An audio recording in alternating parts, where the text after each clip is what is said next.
Queen of Witches, J.K. Rowling. Well, everyone knows who J.K. Rowling is, don't we? Well, lots of us. She's Mrs. Potter. Harry's mom. She says, "Here, Harry, here, just wander down to Hogwarts School and earn £1 trillion. It's okay. J.R. Tolkien doesn't mind being bested for a while. He doesn't mind at all. It's not an issue. Don't worry, he's content with being number 2. I'm number 1 now, Harry. Tough shit. John, down you go, Frodo. Down to the B section. Oh, sorry, Frodo. Harry does more magic than Gandalf now." What's that, William Shakespeare? They've forgotten you. Tough titties, J.K. Rowling, Queen of Witches, Queen of Witches. Blah, blah, blah, blah, blah. In trouble. J.K. Rowling, born the 31st of July, 1965, better known by a pen name J.K. Rowling, is a British author, film producer, television producer, screenwriter, and philanthropist. She is best known for writing the Harry Potter fantasy series, which has won multiple awards and sold more than 500 million copies. There you go. Becoming the best-selling book series in history. The books are the basis of a popular film series over which Rowling has had overall approval on the scripts and was a producer on the final films. She also writes crime fiction under the name Robert Galbraith, which only did so, That's ironic. Oh! Born in Yate, Gloucestershire, Rowling was working as a researcher and bilingual secretary for Amnesty International, where she conceived the idea for the Harry Potter series while on a delayed train from Manchester to London in 1990. The 7-year period that followed saw the death of her mother, birth of her first child, divorce from her husband, and relative poverty, until the first novel in the series, Harry Potter and the Philosopher's Stone, was published in 1997. There were 6 sequels, of which the last, Harry Potter and Deathly Hallows, was released in 2007. Since then, Rowling has written 5 books for adult readers: The Casual Vacancy 2012 under the pseudonym Robert Galbraith, the crime fiction Cormoran Strikes series, which consists of A Cuckoo's Calling, The Silkworm, Career of Evil, and Lethal White.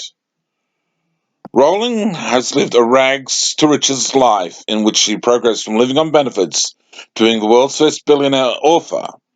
She lost her billionaire status after giving away much of her earnings to charity, but remains one of the wealthiest people in the world. She is the UK's best-selling living author, with sales in excess of £238 million. The 2016 Sunday Times Rich List estimated Rowling's fortune at £600 million, ranking her as a joint 197th richest person in the UK. Time named her a runner-up for its 2007 Person of the Year, noting the social, moral, and political inspiration she has given her fans. In October 2010, Rowling was named the most influential woman in Britain by leading magazine editors. She has supported multiple charities including Comic Relief, One Parent Families, and Multiple Sclerosis Society of Great Britain, as well as launching her own charity, Lumos. Now some details. 31st of July 1964, age 54 in 2020, turning 55. Pen name J.K. Rowling, Robert Galbraith.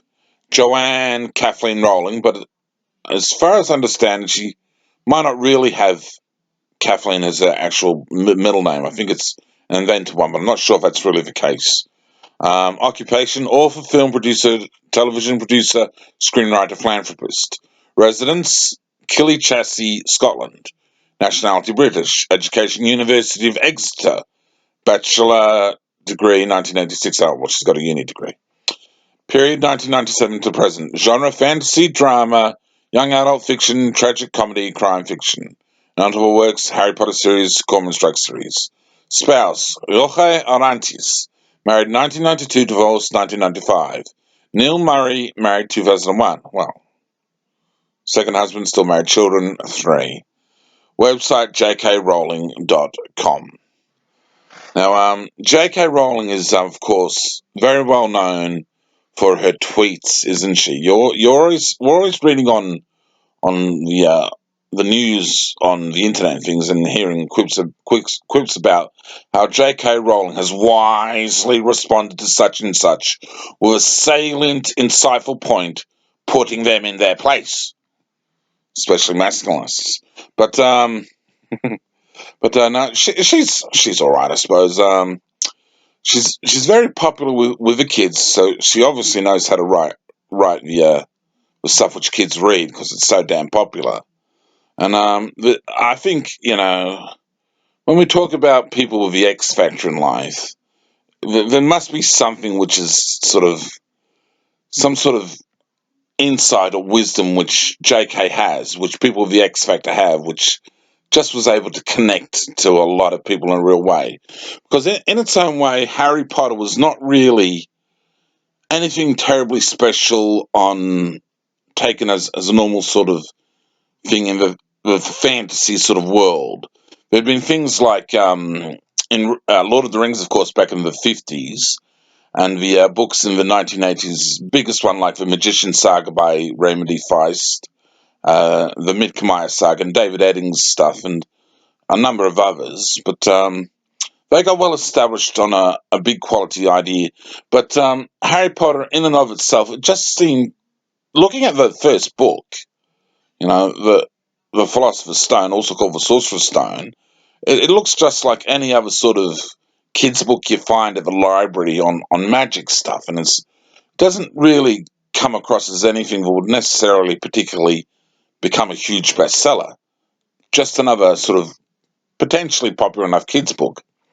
But obviously, it's got that X factor. I suppose like Del Toro Quest has a bit, and Percy Jackson and the Lightning Thief and things like that. It's obviously Harry obviously had the X factor in ways, and he connected to kids and older readers too with smart enough stories which were able to bring in a huge amount of fans.